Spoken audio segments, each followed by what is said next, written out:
Hi, everyone. Judge Andrew Napolitano here for Judging Freedom. Today is Friday, September 30th, 2022. It's about 3 o'clock in the afternoon on the East Coast of the United States. My guest is well known to many of you. Jeff Deist is the president of the Mises Institute. The Mises Institute is the finest collection of scholarly work on the free market and Austrian economics anywhere in the world. It's headquartered adjacent to Auburn University in Auburn, Alabama. I'm on the board of the Mises Institute and have a long and happy relationship with it, just as I've had with Jeff. Jeff, it's a pleasure. Welcome to the show. Thanks, Judge. You have a fascinating piece, which strictly speaking is not about Austrian economics, but obviously is about freedom, which you recently published in an Italian scholarly journal. And the English version of the speech is Evolution or Corruption. And it's about the language we speak and the meaning of words. So tell us how language evolves and how it is corrupted. Two very different processes, one of which we might liken to the marketplace, a laissez-faire marketplace where people interact voluntarily. And so the evolution of language happens organically or naturally from the bottom up. And the other process we might call imposition or corruption is top down, engineered by elites. And that could be anybody from the Associated Press to the Modern Language Association, to the Chicago Manual, to politicians, to professors, to Merriam-Webster dictionary, attempting to shift or shape language in ways that serve a political agenda. So I think language is always a battlefield. It's always a front, a cultural front in any war. But sometimes I think we're not very aware of it. In other words, these linguistic changes are being imposed upon us, maybe even stealthily. But nonetheless, I do believe that to an extent they're being imposed. So I recently wrote a piece about Julian Assange defending his revelation of war crimes committed during the Bush administration under the Pentagon Papers Supreme Court opinion. And in giving the background, I talked about how he got his information from a thief who was in the military by the name of Bradley Manning. And in giving a little bit of background about Manning, I referred to his sex change operation while in federal prison. And one of my editors, since my pieces like yours end up at all kinds of venues, changed it to gender transitioning. Mm-hmm. Is that an example of what you're talking about? To me, a sex change operation is the butchering of a body. But boy, gender transitioning sounds like it's something smooth and neat and easy and welcoming. Well, that's absolutely a perfect example. And it's really in the trans lexicon where we see, I think, some of these most outright impositions, where we hear about gender affirming care as a euphemism for, again, mutilation, surgery, sometimes even on people who are under 18, apparently, in some cases. So we have all this coded language in our society now. And sometimes it's more obvious, sometimes it's less. But oftentimes it's not very, shall we say, delicate. Like, for instance, when we call someone a climate change denier, because people have some reservations about the entirety of the Green New Deal or how bad carbon emissions really are and what all this means and what it would actually mean to severely curtail fossil fuels. You know, anyone with any doubts can be lumped into this category of a denier. And of course, the use of that word is intended to liken them to a Holocaust denier, which is obviously a very indelicate and awful thing to say about someone. So, you know, this is just an example of, I would call it bullying almost, where the language itself, the words used contain their own exhortations, let's say. It's kind of like the old adage, when did you stop beating your wife? Right, you know, right. This is how the English language is being operated now by progressives. All right, so we've lost control of language. We've lost control of the meaning of words. Did we ever have control of language? And did we ever have control of meaning of words? Or is the phenomenon that you have written so beautifully about and are now summarizing been with us for millennia? I think it's always been with us in the sense that language is an instrument of empire, which a famous Spanish bishop said in the 1500s, and right when Spain was about to embark on kicking the Moors out of the Iberian Peninsula, for example. And of course, for the next 100 years, they did indeed use Spanish as a weapon throughout the Americas. Obviously, the Roman army spread Latin throughout much of what we today call Europe. And clearly, the British Empire brought the English language to India, to Africa. So yes, there have always been impositions, but now today, especially in the West, but really almost even in Asia today, English has become a default language of sorts, which is used almost anywhere. And for those of us who were born and raised in the English-speaking world, it's a privilege because we can travel internationally and there are signs and other things in our vernacular. And so that makes life awfully nice for us, but it also tends to bring Western thought and Western ideas with it. So what the struggle is today is not whether English will predominate. I think it does. The struggle today is whose English and which English, and whether this is top down or bottom up. And I think it's increasingly, this is a top-down phenomenon where people are trying to go beyond political correctness, which is now an outdated term to describe a sort of set of social niceties, into something much broader. Obviously, people use this term woke very broadly and inconsistently and incoherently, but that's what this is. That's what's happening here. It's a broader worldview, a whole host of cultural precepts, and language is part of embedding those precepts. All right. So have we reached the point where if you're not woke, you can be punished? Well, the short answer to that is yes. In some environments, on some college campuses, if you were to say sex change as opposed to gender transitioning, if you refer to a person as he rather than they, even you're talking about one person, you can endure some sort of discipline or humiliation or even worse. I mean, how bad is this that there are language police among us? Well, I guess the question is, what's the over-under on a bet that in 10 years, the United States has hate speech laws, criminal hate speech laws, like Canada and a lot of Western Europe have today? I think that's a pretty safe bet. Yeah, all right. Well, you're a lawyer, and you and I and most people listening to us who are regular viewers of Judging Freedom, that hate speech is protected speech, but that could change with 2 or 3 votes on the Supreme Court. Absolutely. So this is the direction, and you can colonize people without using tanks and bombs and troops. I mean, there's lots of ways to colonize people. And the Western world has in many ways culturally colonized the whole world, especially with the internet. I mean, everybody uses Google, everybody uses Twitter, these kinds of platforms. So I think language is something that we have to defend. I think, first of all, we have to recognize that we're in a battle for it. And second of all, I think we have to defend it. Evolution is okay. We don't go around saying whomst.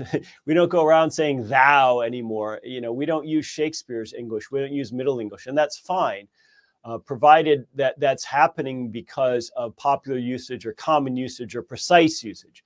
But when it's happening to serve an agenda, and I think that's increasingly the case, as my paper tries to lay out, then I think we need to pay attention. Is it fair to say that to lose control of words is to lose control of meaning? Well, yes, it's like Alice in Wonderland. It's very, very frustrating. And Orwell spoke about this in his, I think very well, in his 1946 essay, Politics in the English Language, which is a great read. It's online, very short, easy to find. And so even as World War II was still winding down, he was talking about what he called meaningless words, words that are used in consciously dishonest ways to suit the speaker or the writer's political narrative. And even way back then, he used the terms fascism and democracy as examples of this. Fascism had become a catch-all term for sort of bad or authoritarian things we don't like. And democracy had become, and certainly is still today, a proxy term for a good government or a government of which we approve. That's Right. democracy. So, So so he was prescient. meaningless words are not gibberish like meaningless words are words that mean whatever the speaker wants them to mean, and they may mean something different to the listener. Absolutely. And we've always had those. Is the problem more acute now than it's ever been? Why did you write this great piece? I think it's more acute now simply because the digital world makes the spread and either the corruption or the evolution of language that much faster. When we think of who controlled language in the past, well, first of all, most people were illiterate up until, let's say, a few hundred years ago. And so it tended to be monarchs or clergy controlling language. And then the printing press comes along, which makes widespread literacy more possible. But still, in an analog world, things take a lot longer to spread. But now we have a digital world, and we can see that especially with social media platforms, a particular meme, a particular phrase, a particular saying can spread almost overnight. So I think our progressive friends are using the technology at their disposal to weaponize this. And we may soon be in an era where if someone's born biologically male, but becomes a transgender person, and we refer to this person as he, when they don't want to be, we might be up against it. So changes in language not only affect how we think and feel, but how we act. And changes in language, as you say, may be weaponized by the left or the right to force us to behave differently. This would be very, very subtle and would require sort of public sentiment behind it, but I can see it coming. I can feel it coming.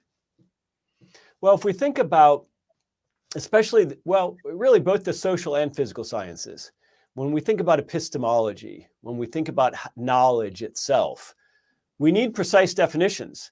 If words don't have agreed upon definitions, or if they're constantly shifting, obviously that's a huge problem for any kind of truth claims. It turns us basically into all postmodernists, because, you know, how do we know anything we know if the words we use? And again, everything we view, everything we take into our senses, we translate into English if we happen to be English speakers. This is how our cognitive brains work. So even when we consider, let's say, music or mathematics, which both have a language of their own apart from our Roman alphabet, even when you take a musical concept like a note or a scale, or a mathematical concept like a point on a graph, you use language to conceptualize those things. Right. And so even from birth, as Noam Chomsky explained to us, how we learn anything, almost all the knowledge we have, you know, the process is a linguistic one. And if you want to control something important, I would say language is right up there with food, air, and water. Wow. I was just going to ask you, in your research, did you find examples of efforts to control? And this would be control without the government. This would be control by, well, nobody would say that, and everybody knows that's wrong. This would be control by private intellectual forces interfering with the freedom of speech. I mean, in Russia, for example, hardly a paradigm of freedom. You cannot call whatever is happening in Ukraine a war, even though we use that phrase, whatever side you're on, whether you think Putin's a butcher or Zelensky's a Nazi, whatever it is, we use that phrase openly in America, but you can be punished for calling it a war in Russia. I guess the punishment in America would come in the form of social ostracism or loss of standing or denial of tenure at a college. It's not going to come in the form of incarceration, at least not yet. Well, as you well know, the divide between public and private entities has been vanishing in recent years. Right. So, I mean, someone like Twitter can certainly affect your life. But I don't think we should view this only in terms of criminal imprisonment. There are lots of ways to shrink someone's life down and make it smaller. They may not be in a prison cell. You may not shrink their life that much, but certain job opportunities, certain social opportunities, may be lost to them. And we have examples like Professor Amy Wax at Penn Law, who may well lose tenure and be fired for saying what I think were, some untoward things. I suppose most people would agree. But this is where we are today. I mean, what's the point of it being a tenured professor if you're not allowed to seek and speak out about truth as you see it? That's the point of tenure. Professor Ira Katz at Princeton, who's a friend of mine, maybe the world's most brilliant classicist, not only lost tenure, he lost his job because he referred to Black Lives Matter amiably as a group of young terrorists. And for that phrase, a group of young terrorists tried to intimidate me, blah, blah, blah, blah, blah. But that's the key phrase. He's been fired by a vote of the recommendation of the president and a vote of the Board of Trustees. That's the most extreme example that I know of.